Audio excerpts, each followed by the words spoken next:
The Bills beat the Broncos handily 31-7 in the wild card playoff round to advance to the divisional round against the Baltimore Ravens next weekend.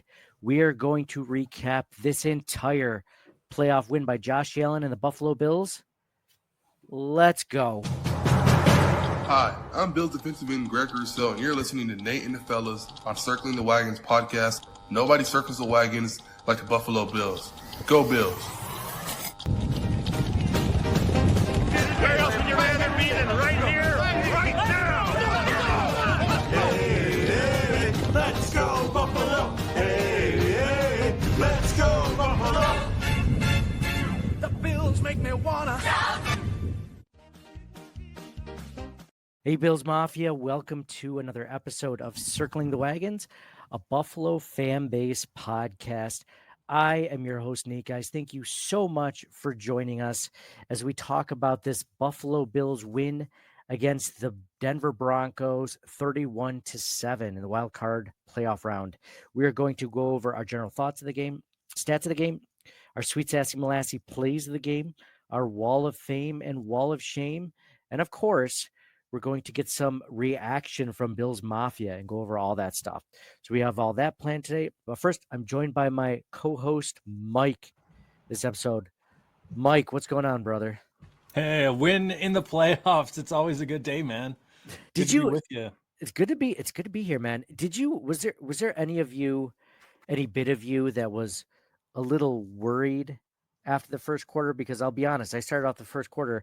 They went down the field, threw a dime to, what was it, Marvin Mims, Courtney Sutton? I don't even remember at this point. And I was like, I hope this isn't the way this day is going to go. You know, we have so many drought scars, right? So we're used to being let down in times like this. But at the end, it wasn't close at all. Were you worried at all? Prisoner of the moment, right? Like I get the feeling like the Bills destroyed them. But then like I look back and it was 13-7 with 3 minutes to go in the third. And the Bills were 4th and 1.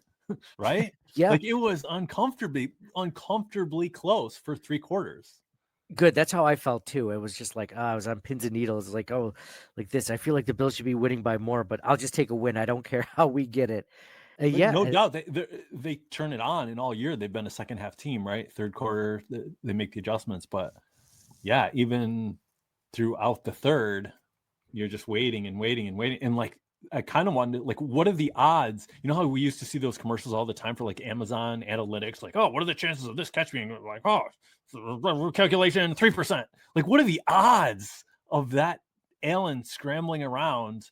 It was like a 25-yard completion and Johnson in the back of the end zone with Allen 10 yards. It was like a 40-yard pass, like true through the air, right? And then the way he caught that was insane. Like, what are the odds of that being a completion? So, and absent that, right, the Bills turn it over and a touchdown puts Denver ahead. It's like, absolutely, I'm right there with you. Like, it was uncomfortably close till that play. That I'm so glad you brought that up. So I'm looking at the next gen stats for that. You can do that. Yeah. So wait, through Amazon? Yes, through Amazon. Why aren't you got to share all that stuff? I thought we hadn't like. You have my HBO. Oh, I didn't share my Prime password with you. I didn't know that was. I just figured I'm sharing someone else's Prime account. Oh, okay, all right. Well, then I don't feel so bad. Well, you can go in and look at the. No. It's just through Twitter. Like Twitter, Next Gen Stats is like a page on Twitter. Oh, okay. So you were holding out. No. I'm just looking at it now through their social media page, and so okay. So Josh Allen, his completion probability, what'd you guess? 4%? Oh, I would say lower. I mean, I was trying to be hyperbolic, I guess, but like so it's just a snap, like what's being calculated, like him throwing that, like you know what I mean, like when the play starts a touchdown, or like how it completely fell apart and then the calculation, because he's looking one way, looking the other way, he's gonna run, it's only a 1 yard, and then to throw that ball.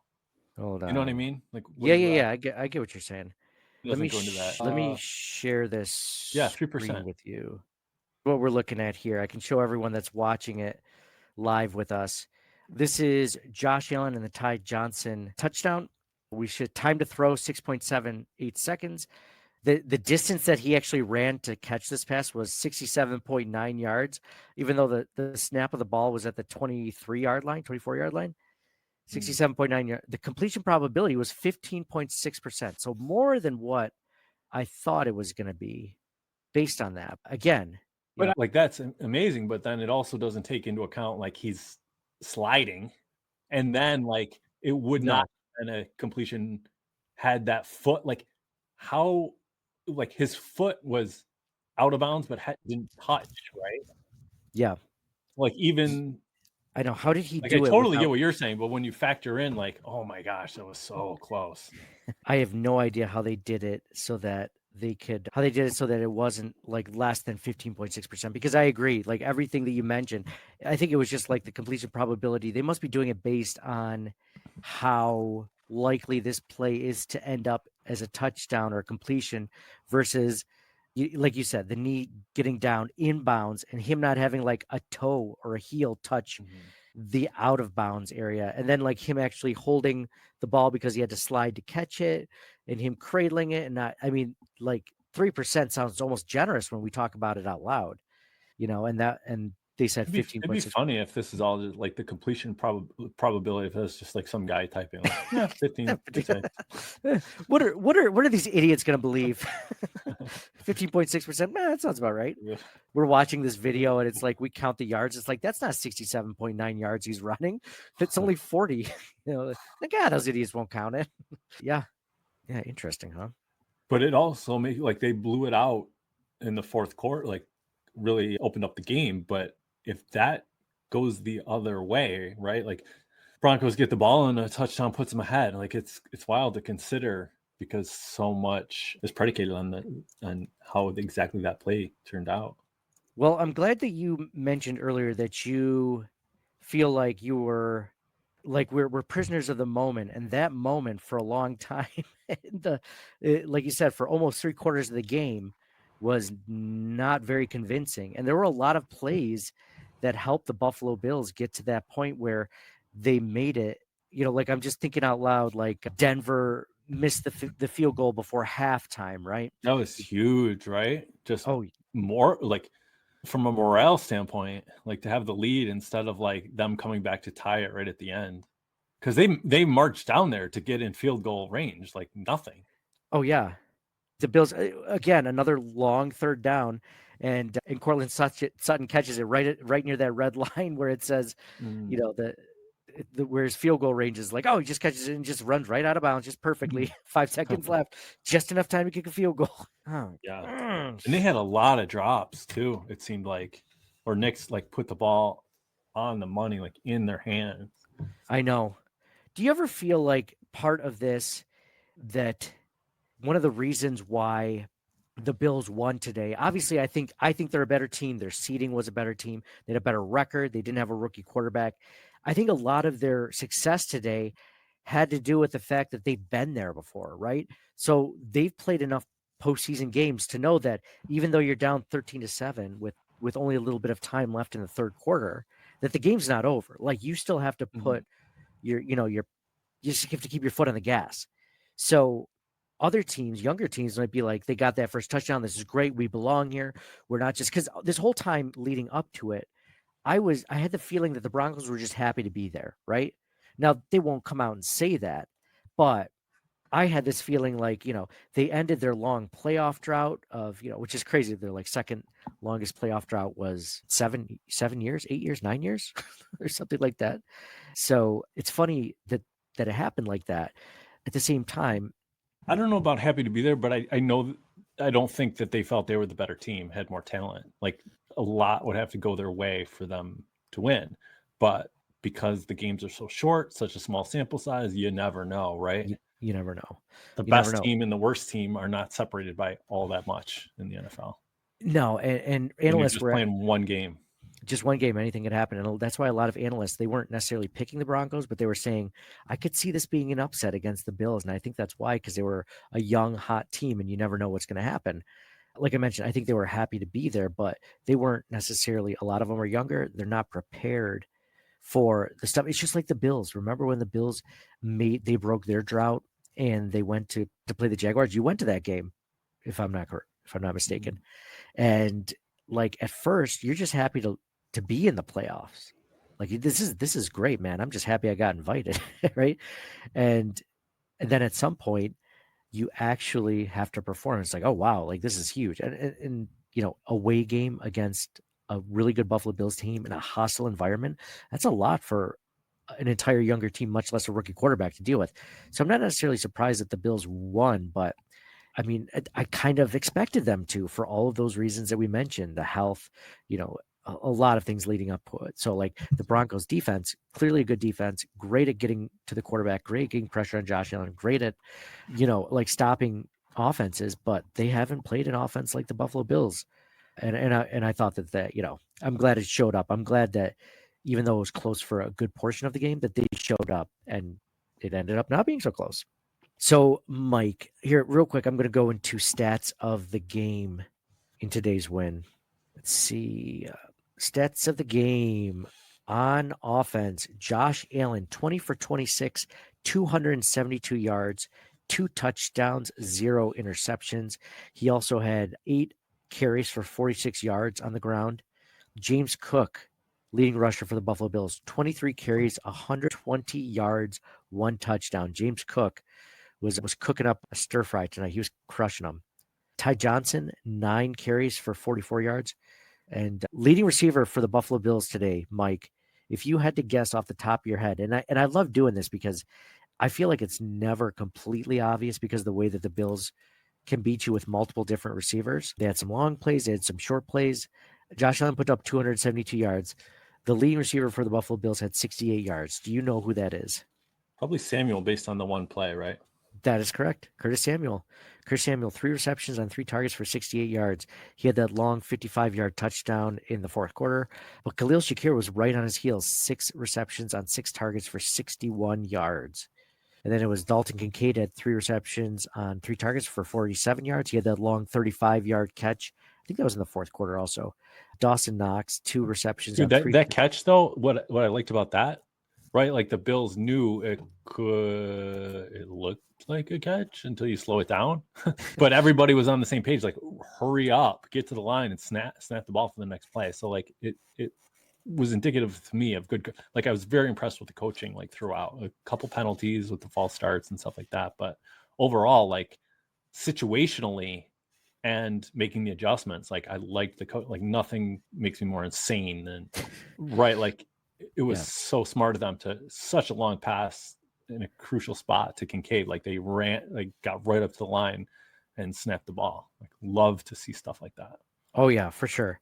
For sure. I think that might be a preview of your Wall of Fame a little bit later on with the coaching staff. But by the way, if you guys are all watching us, if you have anything that you want to add live while we're recording this, including Sweet Sassy Molassie Play the Game, Wall of Fame, Wall of Shame, definitely feel free to get in on the comments, whether you're on Twitter, Facebook, wherever we're streaming this live. Feel free to get in on this as well. So appreciate you guys all tuning in. You're right, Mike. I love the fact that they, as soon as that play, like you said, in real time, it looked like a catch. And then you slow it down. You're like, oh, that wasn't a catch. Like, but by the time that they stopped that replay, to your point, by the time they stopped that replay on the broadcast, the Bills had already lined up, huddled up to call a play. And not only that, which is funny because like that in itself is an incredible coaching job. But then James Cook ran for 8 yards on that play. Normally that's like a run into a stack of defenders, right? Maybe you get a 1 yard if you're lucky, and he pulls off 8 yards. It was like, oh man, this is the best of all worlds. They got that 35-yard catch and then an 8-yard run. Love it. Ty Johnson, next leading receiver, 2 receptions on 2 targets for 26 yards, 1 touchdown. The 1 touchdown catch that we mentioned, the 24-yard touchdown catch in the back of the end zone, which, may or may not be my Sweet Sassy Molassie Play the Game. We'll talk about that later. Mac Hollins, 1 reception on 2 targets for 19 yards. 1 reception. The way that he was playing today, you would have thought he had more receptions because he had that great tackle on special teams where he just freaking lit up Marvin Mims Jr. to the point where I thought they were going to call a penalty because he hit him so hard, but it was legal, right? Like it was a good hit. And I was like, how is he not waving for the fair catch? Like this guy's you saw it happen in slow motion. That was almost, Mike, like old school football, right? Like gridiron, like there's no penalties against hitting guys in the head or anything, like severely causing CTE back in those days. Like that was like one of those plays, it felt like. For And then sure. Mac Hollins with the one catch where he caught it and then he stood right over the guy. And I was just like, come on, man, what are you doing? I didn't hate it Yeah, because the Bills won, agreed. but like, and I don't think he would do that if the game was super close. But I was like, come on, man. It was a 19-yard catch, or what was it? Yeah, 19-yard catch. And then he just gave back 15 of it. So like, whatever. I mean, who doesn't like Mac Hollins? I think he's a really easy guy to like on and off the field, but he's got to play smarter than that if the Bills are going to beat the Ravens. I'm not worried about that, but worth noting.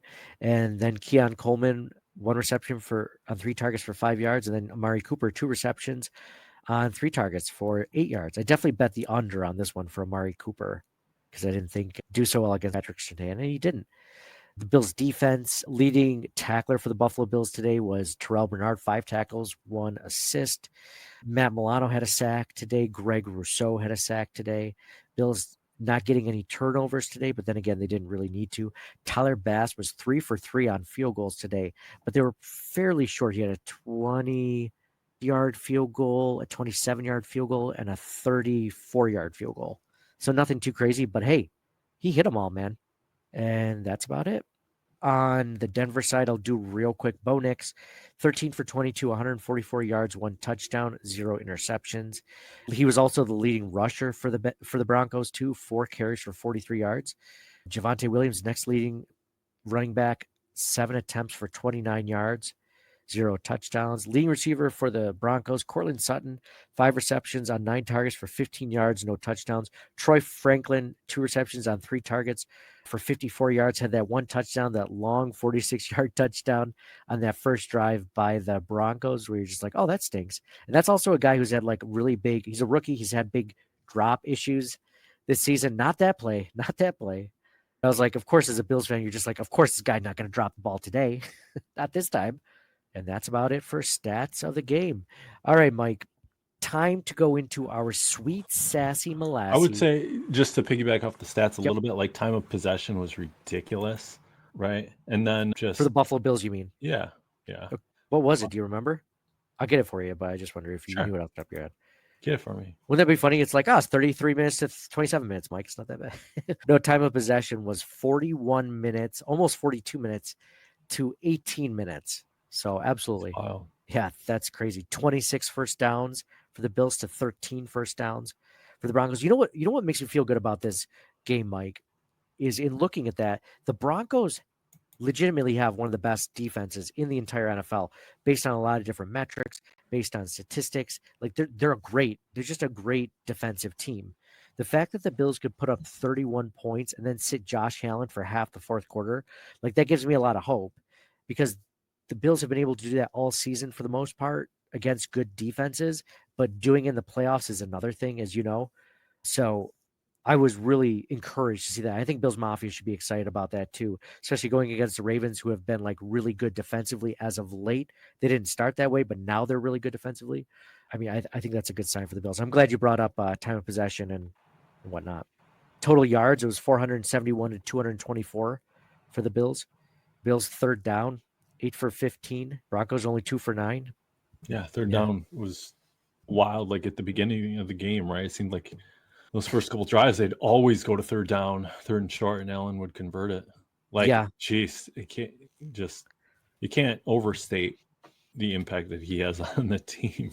It's incredible. You know, it's funny that they just named all pros this last week, first team all pro. And obviously Josh Allen didn't get the first team all pro. I'm sure a lot of Bills fans know that by now. I went to Lamar Jackson, and an MVP hasn't not gotten the first team all pro designation since like the 80s or something like that.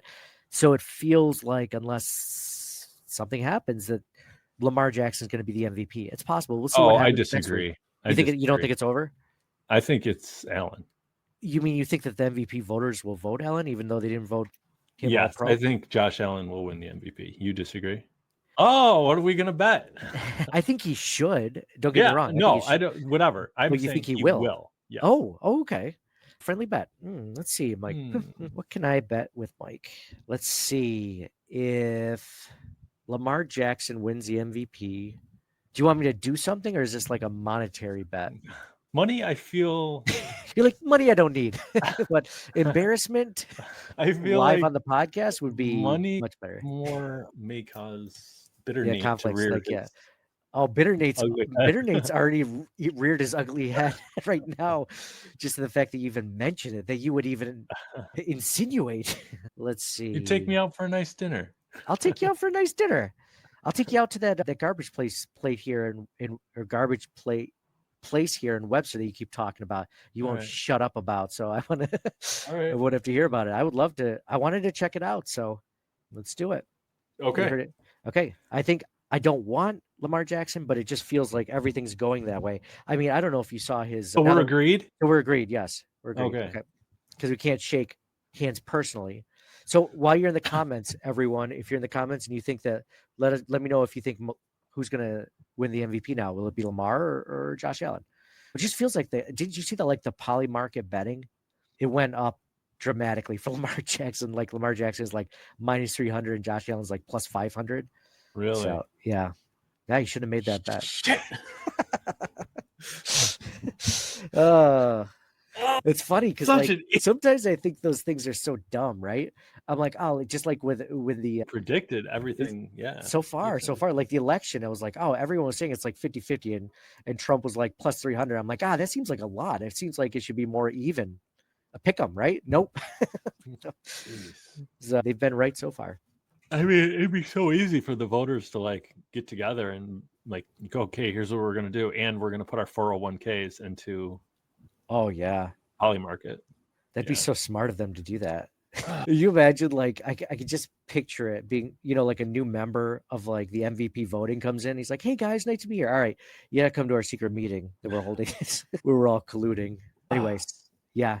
Dude, here's my thought process, right? Like if it's close, we love Cook, but Henry is just a different beast. And I think that and he was, I think even in the MVP talk earlier in the season, I think that waters down Lamar's candidacy a little bit, having them both on the same team, and then voter fatigue. If Lamar's won 2 already, Michael Jordan should have won NBA MVP every year, and he didn't, because people are like, hey, we've given it to him every year so far. We got to let somebody, right? Yeah. So that's kind of like the psychology in my mind. But now you tell me there's a secret cabal of like, I can believe that too, I guess. The MVP Bilderberg meeting, the Illuminati of the NFL Writers Association. Yeah, they're gonna make sure that Josh doesn't win this one. But no, I agree, dude. I've written over social media like several times about all the stats and all the reasons why Josh should win it over Lamar Jackson. Because I feel like some of the biggest arguments for Lamar Jackson are just like, look at the stats. It's like, well, we were told the stats didn't matter last year. It was wins. Wins were a huge factor. And the Bills have more wins than the Ravens. So even though Lamar Jackson finally has better stats than the Buffalo Bills, like now it's a big deal. It's like you said, I'm glad you pointed out the narrative before the season. Not that I planned to get into MVP conversation, but you're the one that brought it up. He was, like you said, the addition of Derrick Henry, no one thought that the Ravens offense was going to get worse this season. But everyone expected the Bills offense to get worse. And it's one of the best offenses in the NFL. And they don't have a Derrick Henry. Like you said, James Cook is good, but he's no Derrick Henry. I don't think they even have the receivers that the Ravens do as well. Like Zay Flowers, I know Zay Flowers is out now. So, but just in general, I don't think that team is built up around Josh Allen as much as it is Lamar Jackson. So there's also a really good stat that I believe it was Mike Florio brought up from the NFL Network, was like the Bills are dealing with, I think, like 47, and Romo brought it up on the broadcast, like $50 million in dead cap space this season. So that means that every time the Bills field a team, they're working with like 1 less or 2 less like star defensive ends or something like that. Like they're already at a disadvantage every time they walk on the field, and they're doing this. Whereas like every team that the Bills play against have a lot less. And I think the Ravens are like tied for like bottom 5 of least amount of dead cap. So that means that they're like maximizing the roster. Can you blame them for that? No, that's not their fault. It's good roster management. But at the same time, the Bills are doing more with less. That's the point of that conversation. Not specifically just the Bill, or not just the Bills, but specifically Josh Allen. So, Mike, Sweet Sassy Molassie. What, Nate? Sweet Sassy Molassie, play of the game. Did I mention it already? Was there something else? No, there's nothing that's close. Nothing that's closer than the Ty Johnson 24-yard touchdown catch on 4th and 1 in the third quarter to put the Bills up 21-7. That was like you said, the end of the third quarter too, just barely. I love that play. I mean, you could argue just the Curtis Samuel play was great. That put them up 28-7.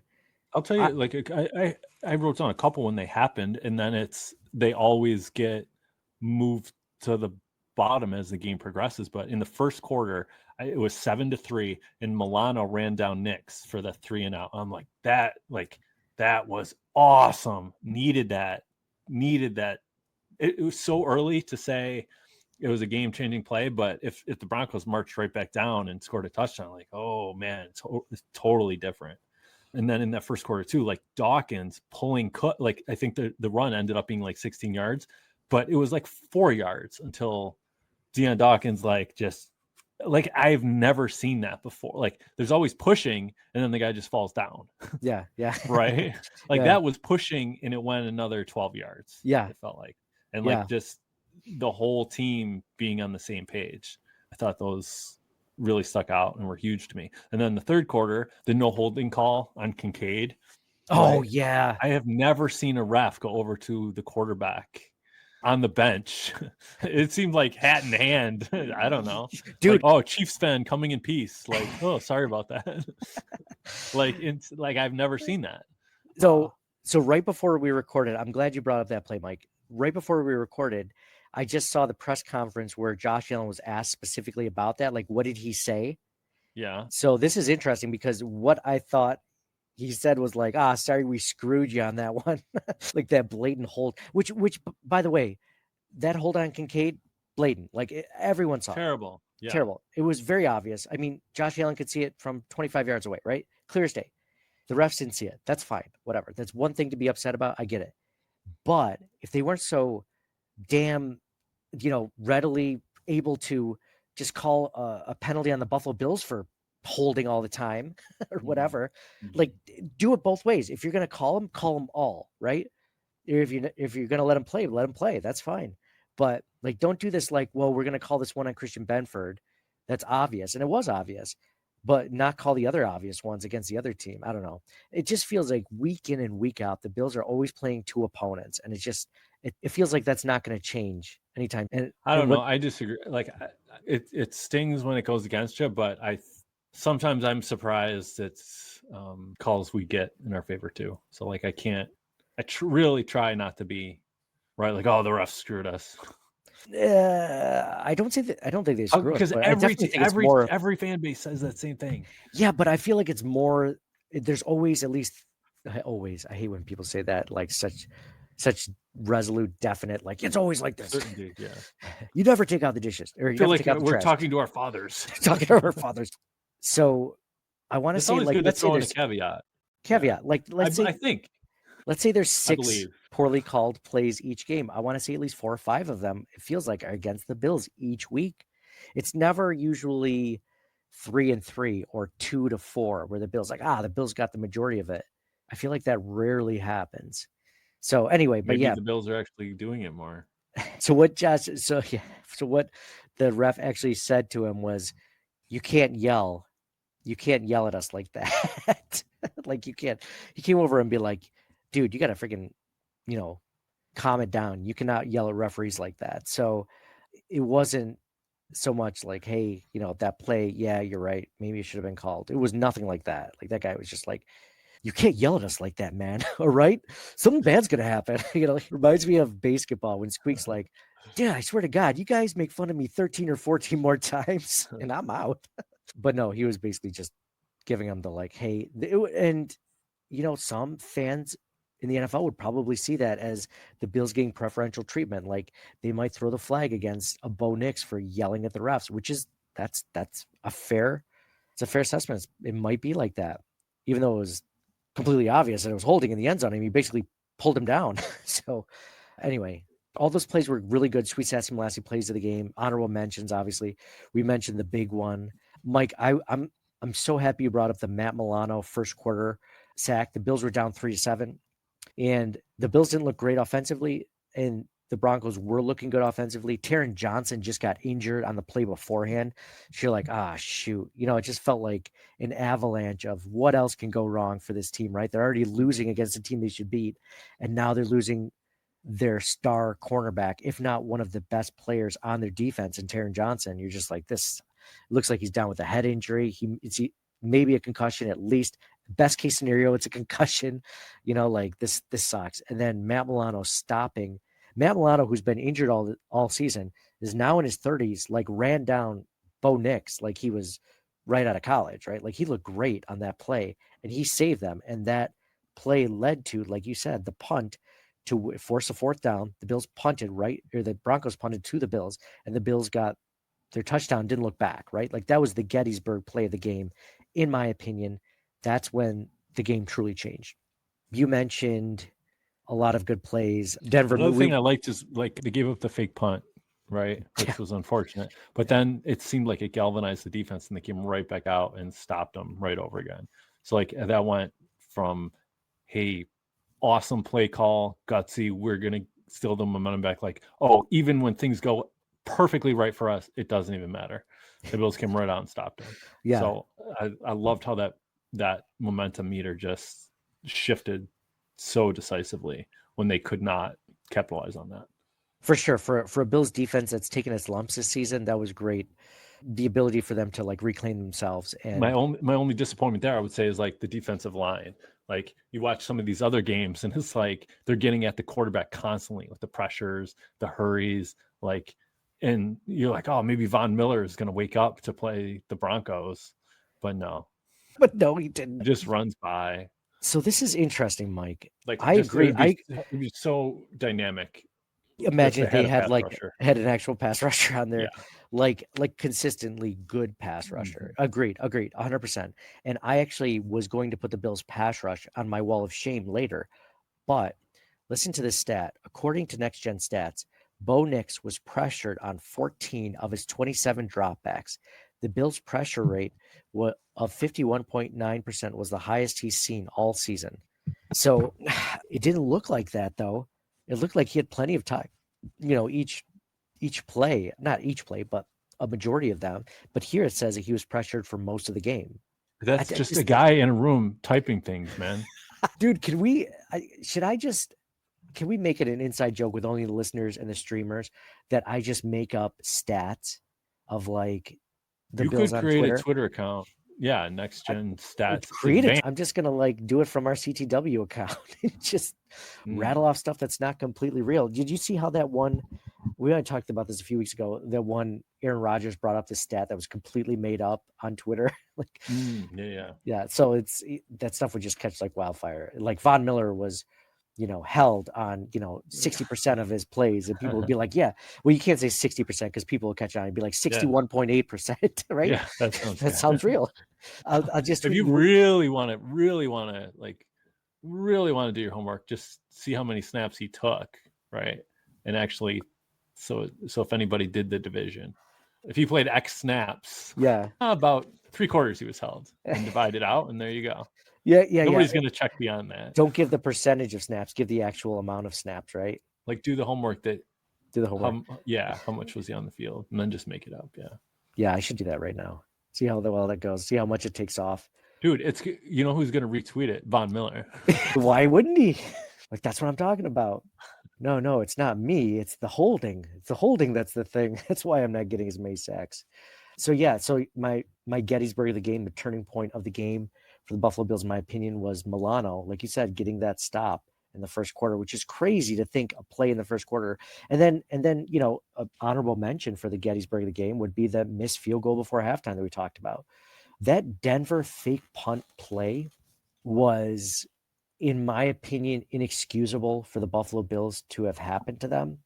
I know Tony Romo said it's a great play call because they waited until the corner turned his back on Marvin Mims. But at the same time, why isn't Jamarcus Ingram being coached that like, hey, always be ready for a fake punt. like there's certain things that like they should be ready for, right? Especially against the Sean Payton. Sean Payton had to start the second half of that Saints Colts Super Bowl a decade or two ago. He started off the second half with an onside kick. Why wouldn't you think that he would do this, especially in a game he's losing? This just boggles my mind that they weren't ready for that. Be like, hey, by the way, but the way that the rules are right now, you can't do an onside kick. You know what you can do though? Fake punt, fake field goal. Be ready for all those. We're going to get into Wall of Shame later. Let's go into Wall of Fame. Let's start with that one. Mike, who do you have on your Wall of Fame? The MVP of the league, Josh Allen, and the coaching staff I was very impressed with. Like we've run out of superlatives. It starts and ends with Allen. Like it's never been more evident in the NFL. Like you need a quarterback to win. It sounds ridiculous to say, right? But like somebody, like every team left has a great quarterback and one that's mobile. And like you could make the case that it's Allen and Lamar and Mahomes, right? And it's amazing time to be a Bills fan to have, like, it was just so evident on third and shorts, fourth down, like it just takes over the game, and the Bills would be completely lost without him, I think. And that, so like the short plays, you're like, you just believe like, oh, he's going to get it. And then like the 4th and 1, like the long passes too, like he's full, can do it all, man. Yeah, I agree with you. At this point, it's hard to just describe how well Allen is playing, how much he's not pushing the ball down the field unless he needs to, how he's being patient, how he's not. I think earlier in his career, especially his postseason career, he would get like flustered very easily. Like he's a very emotional guy. Like you could tell, and not in a bad way, you could tell the emotion on his face when he threw that pass to Ray Davis. And Ray Davis ended up getting a concussion, get knocked out of the game. You could see the look on Allen's face of just like, not just disappointment that he didn't catch the ball or anything, but that he put that ball out there and he let one of his receivers, his running back this time, get hit like that. And he felt personally responsible, right? Like he's an emotional guy, which is not a bad thing. But I think in previous seasons, that would have potentially changed the way that he played the game the rest of the game. Or like if the Bills were down like they were early in the game, Josh Allen would have pressed much harder as opposed to let's slow it down. There's plenty of time left, plenty of possessions left. Let's keep it going. The game's not won and lost in the first quarter, right? I think that's how Josh plays now, which is huge. But this, we're seeing the evolution of Josh Allen before our eyes, and it's great to see. So Wall of Fame, obviously Josh Allen. I like it. Do you have any honorable mentions before I give a couple of mine? Or I was very impressed with the coaching and how they kept their foot on the gas like late in the game. Yeah, definitely. I mean, not just becoming one-dimensional and running. Agreed. That's another evolution, I feel like, of coaching. Like you mentioned, the Bills coaching staff, it hasn't always been like that, right? How many times have they gone into prevent defense or just run the ball? And even though this is the best the team has ever been able to run the ball, they didn't just do that at the end of the game in the fourth quarter, right? Just to run off clock. I mean, they did some of it, but it wasn't just that, right? I love that you said that. The Bills were averaging, James Cook was averaging 5.2 yards per carry today. So I think James Cook deserves an honorable mention for the game that he had. Incredible game. I like that the Bills were able to run the ball and they didn't stop running the ball, because we've seen past Bills teams, when they get some success running the ball, they're like, oh, well, now we have to pass it because they know we can run it. It's like, no, just keep doing it until you can't do it, until it's not successful. And they did both well today. They passed and they ran the ball today, but they used the run to set up the pass. I think they did a great job. I'm going to give an honorable mention to the Bills defense today, only allowing 7 points against, a good young quarterback and an offense that's not bad by any stretch. I mean, they do have an all-pro on their they have a couple of all-pros on their offensive side of the ball. So I think that they're a good offense. They're not great. They're not the best we've seen, but to only allow 7 points the entire game, think about it, Mike, after that first drive, they basically shut them out the entire game for the rest of it. I think the defense. Did you been Dale Carnegie or something? My name is every other word. Wait. Do you like when I do that? I don't hate it. That it's working too. Mike, the thing is, Mike, what I like that you did, Mike, earlier was, so I forgot what I was going to say. Oh yeah. Honorable mention to the Bills defense, to Curtis Samuel for showing up, today just randomly. I love that. Let's go into Wall of Shame. I'll go first this time, Mike. I'll give you let you have a breather. I'm first and foremost, I think it goes to Matthew Smiley, the special teams coach. Again, I mentioned the fake punt that was converted by the Broncos. You can't let that happen. And it happens consistently, I feel like, for the Bills. Sure, did they have a great play on special teams? Mac Hollins had that huge tackle. It could have easily been a fumble against Marvin Mims, an all-pro, kick returner. I thought that was a great play. It was just, I don't know. There's just time after time, I feel like these are big mistakes that could hurt them with a much closer game. Think about the Rams game, right? The blocked punt all of a sudden, right? I mean, some of that's execution, clearly. Some of that's coaching. I've just been very, very underwhelmed by Matthew Smiley as the coach. And I don't like calling for people to get fired because I'm always reluctant to do that. I was never fire Sean McDermott. I was always like, let's see how things go. But I'm just worried going into the postseason when things get really tight, especially against the Ravens, the Chiefs, and whoever in the NFC, that this could be a game deciding play, a special teams play. And that's not what you want. Honorable mention so Mike, who's on your wall of shame in this one? Just defensive line that always sticks out to me. I know you said they're whatever fake stat you said, but I'd like to see a sack fumble, something. Yeah, agreed.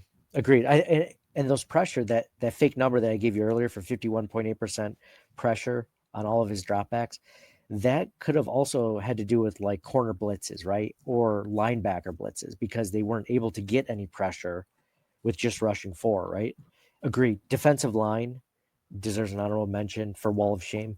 Christian Benford, I thought, actually, for once, didn't have a great game. Not enough to give him the wall of shame, but an honorable mention. Not great for him. But, he had that holding penalty. He had some coverage issues that we're not used to seeing from him against Cortland Sutton. Makes me think of that long reception before the end of the half was against him. Anyway, I'm going to give an honorable mention to the refs. You mentioned that Miss Kincaid end zone holding call. There was a few other calls. Can't think of it off the top of my head. Penalties, of course. The Bills just taking penalties in general. They took more than I thought they would. Real quick, the Bills took how many penalties? They don't. Oh yeah, 7 for 45. It's not terrible, but not compared to the Broncos. Only 3 penalties, right? And this is a big one. Actually, I should put this higher up on the list. This is my last wall of shame. And again, the Bills won, so I'm not saying these are terrible things, but small criticism is the Bills' red zone efficiency. They were only 1 for 5 today on red zone efficiency. Not great.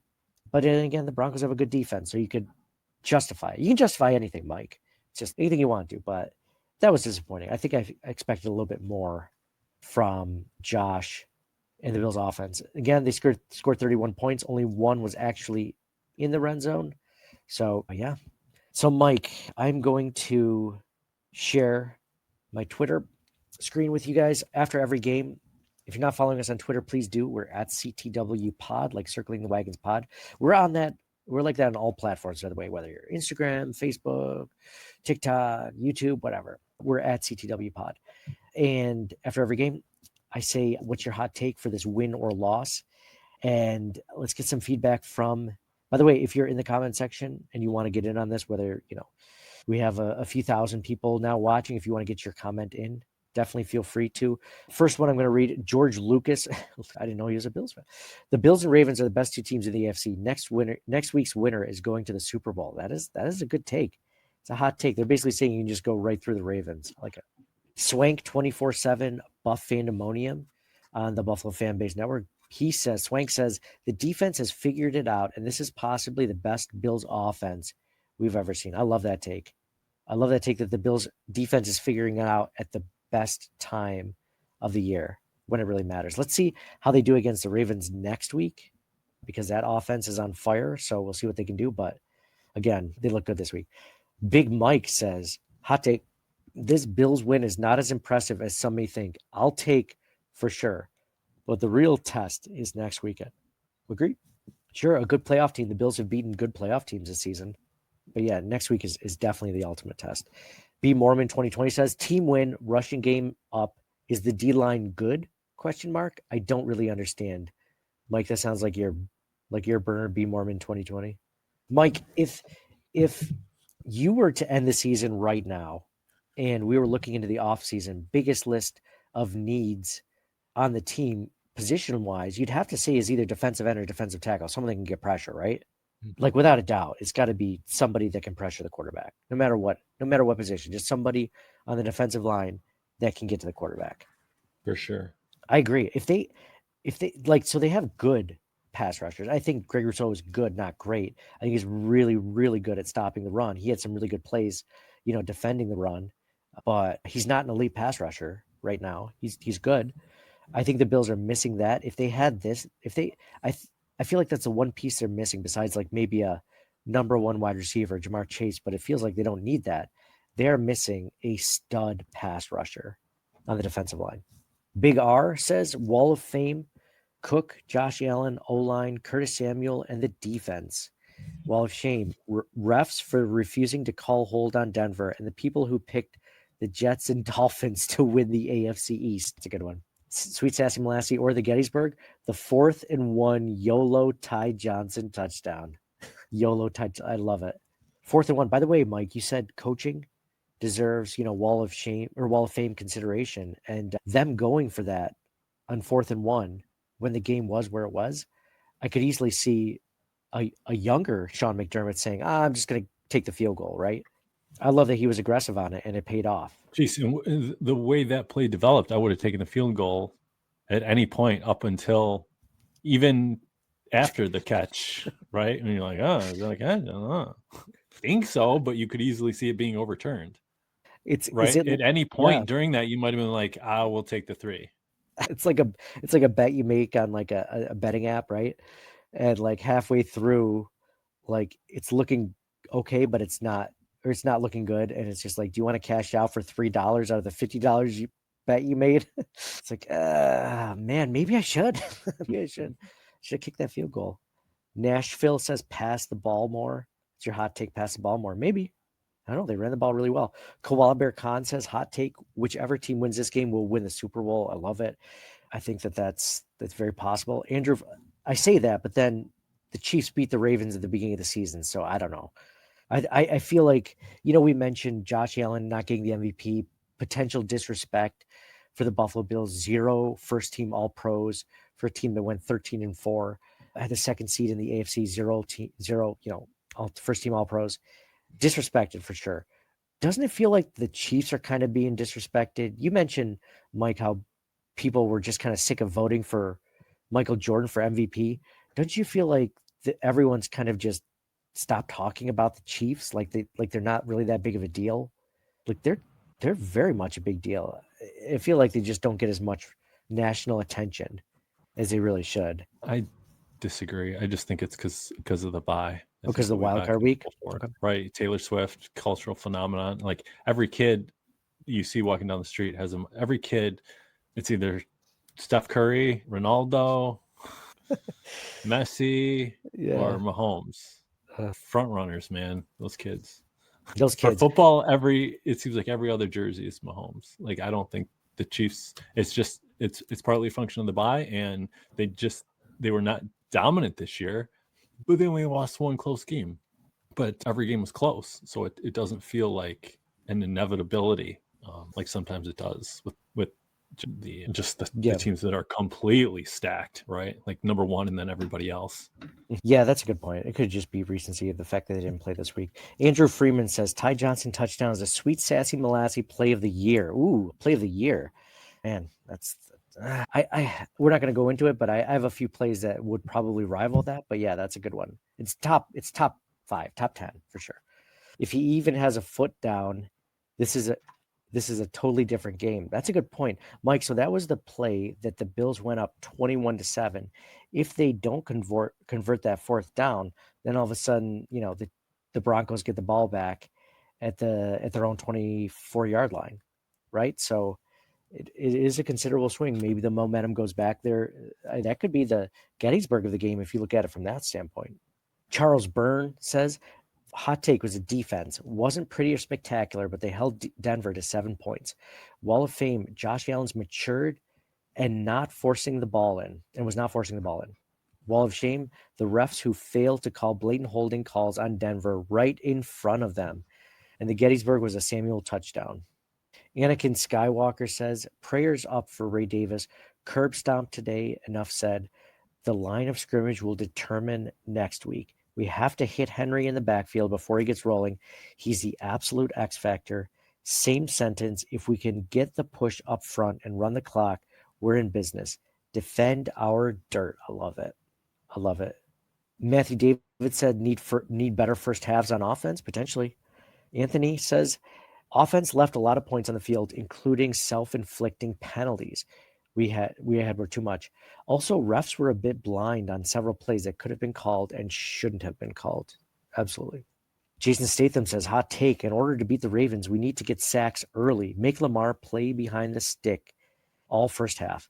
We can take care of the rest in the second half. Mike, someone brought this up on social media to Jason's point where it was like, in order to beat the Ravens, unlike the Steelers yesterday, is, you have to, Lamar Jackson is so good when he's got the ball in for a read option where he can either keep the ball or give it to the running back, right? Like it's basically, he'll give it to the running back and then snatch it back out of his hands when he sees something happening, right? Like he's so quick. He's so good at that. Someone was mentioning last night on Twitter during that game was like, this is what you do to stop that. You always go after the running back. And that way, let Lamar tire himself out and run and take a few hits, because he'll take, there were some hits that he took last night where it looked like he was not going to get up from, and he did. So, let him take the hits. He's like, and let him beat you either as a runner or throwing the ball. Don't let Derrick Henry beat you. Whatever you do, sell out to stop Derrick Henry. And it's like, that might be the way they go, man. Maybe Derrick Henry only has 60 yards rushing, but they limit Lamar, or they let Lamar make him beat you. Chad Labrie says, dominant performance on both sides of the ball by the Bills after the first score by the Broncos. Wall of Fame, James Cook. Wall of Shame, Broncos fans wanting Buffalo. I love that Chad brought that up.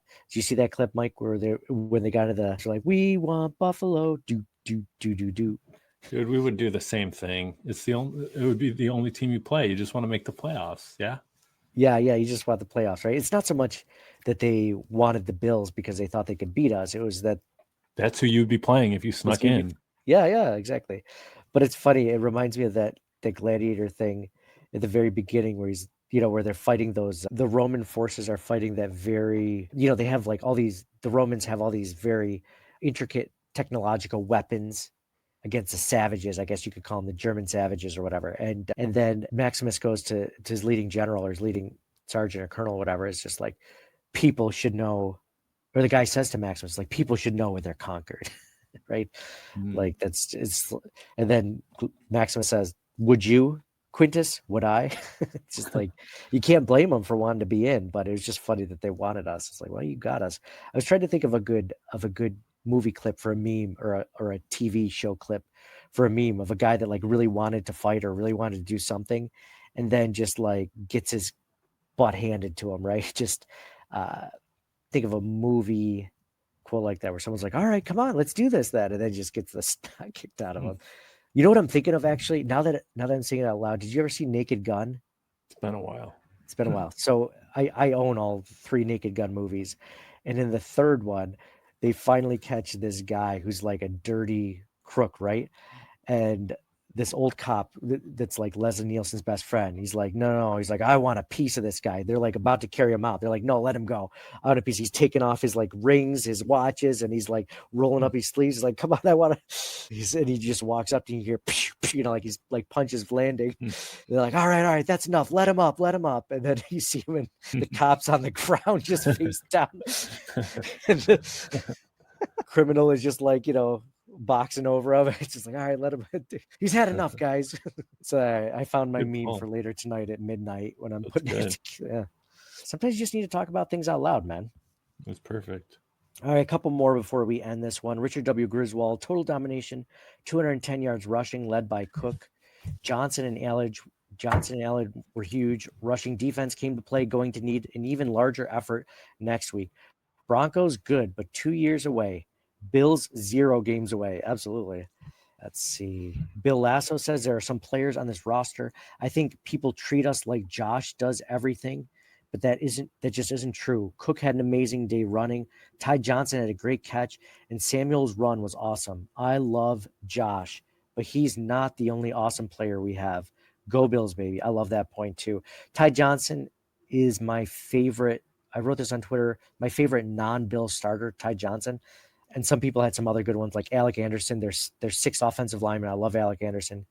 He's always playing well. He's always talking some major trash whenever he's out there, though, too. He's always pissing guys off.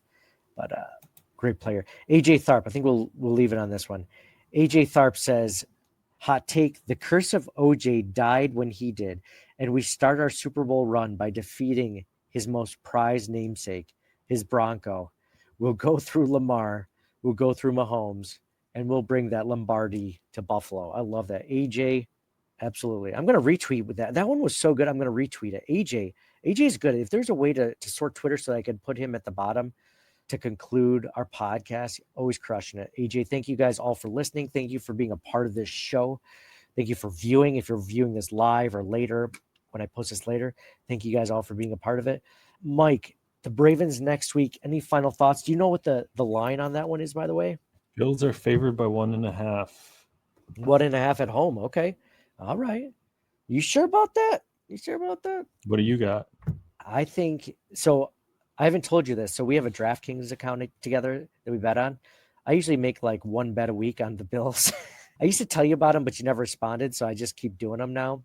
And oh, by the way, so we make money almost every week because I do a teaser. I do a 6-point teaser.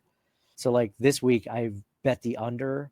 So like the over under was 7 or 48 and I bet the under. So I teased it up to 54 and I bet the under. So we won that one. And then I bet the Bills to win by at least 1.5 points, which they clearly did. So if I was betting this one, I feel like it might be one of those times you only tell me the wins. like today was a win, Mike. Isn't that great? I think we still have money left in the account. So should I be telling you this? Do you feel bad that I'm not including you in on it? I used to, and you didn't respond. So I'm like, oh, he must not care if I just go off on my own. If I say his name enough on the podcast, he'll overlook.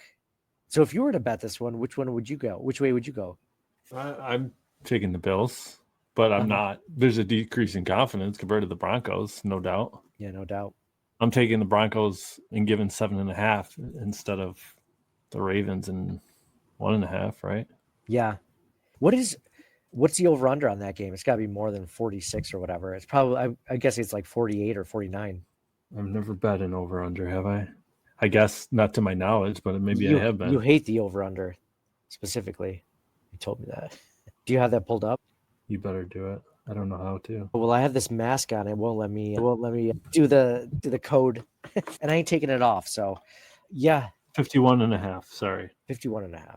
So this is what I would do. I do a 6-point teaser like I normally do for these. I would bet the Bills. So then a 6-point teaser would give them 5. Would be the Ravens plus 5.5, 4.5. Yes. The Ravens plus 4.5, and I would bet the over. So that would put it down to 45.5, the over.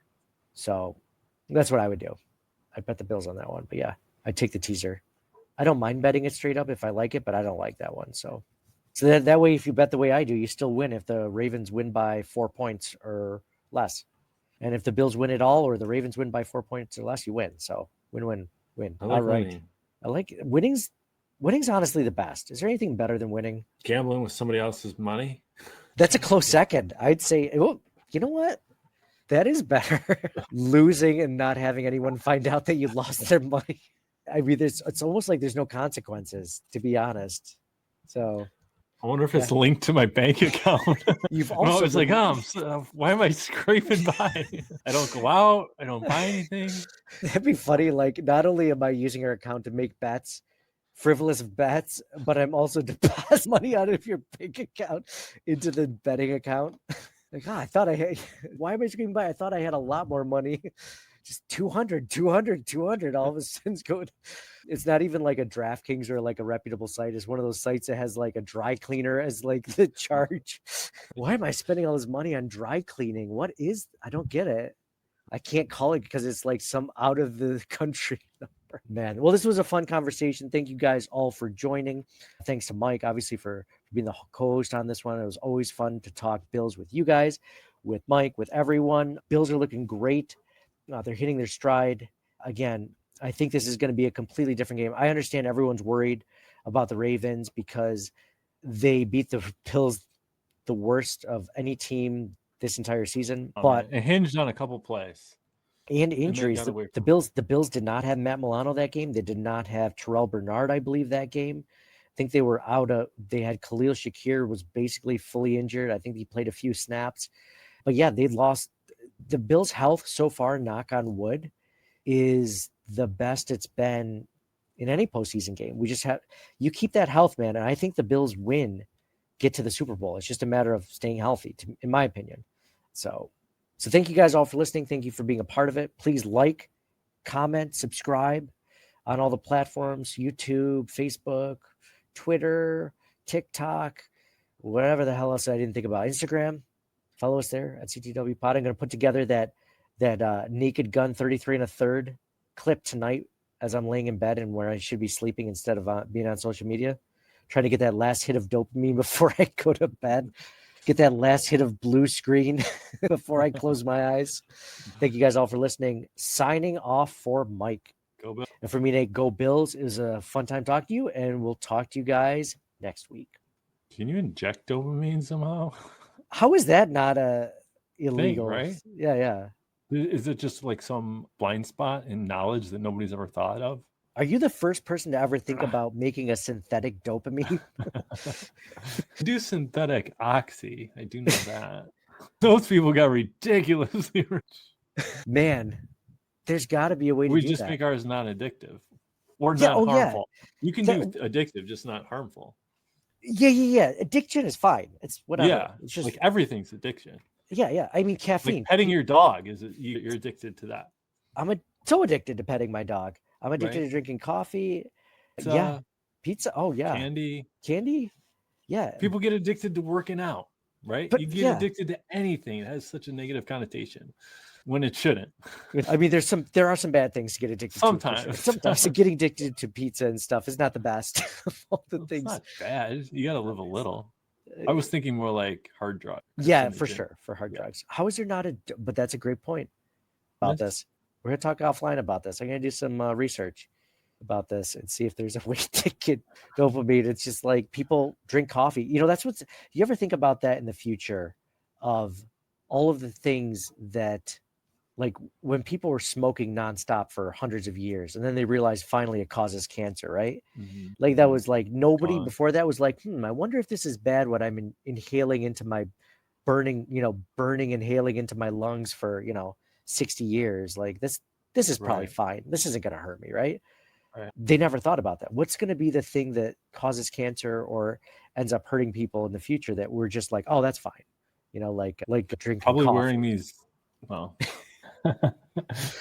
I was going to say like fake wrestling masks that you shipped over from China. I had to get it before the tariffs went up, man. Get this.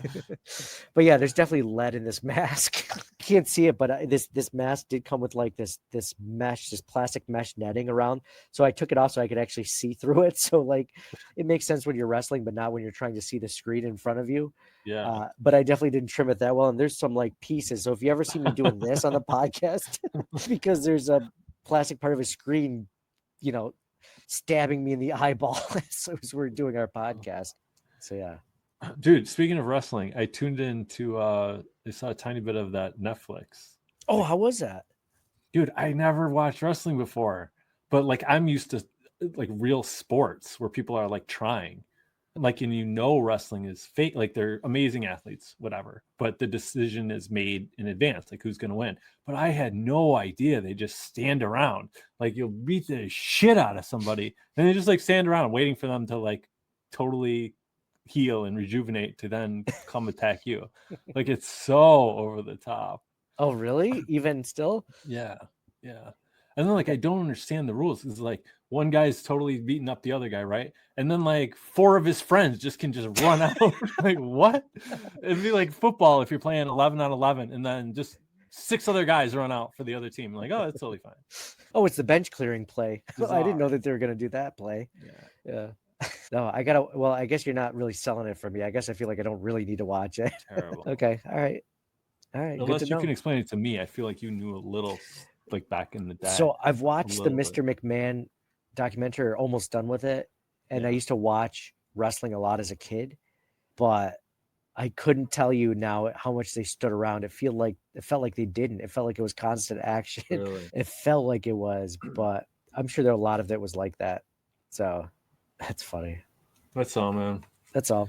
Thank you for listening to the Circling the Wagons podcast. Download and subscribe to us in your favorite podcast service. Email us at ctwpod@gmail.com. That's Charlie Tango Whiskey Pod @gmail.com. Follow us on Facebook and Twitter at CTWPod. And most importantly, go Bills! Nobody circles the wagons like the Buffalo Bills. Nobody circles the wagons like the Buffalo Bills, Nate. Well, listen, the whole show is called Circling the Wagons. Say no more. I love it.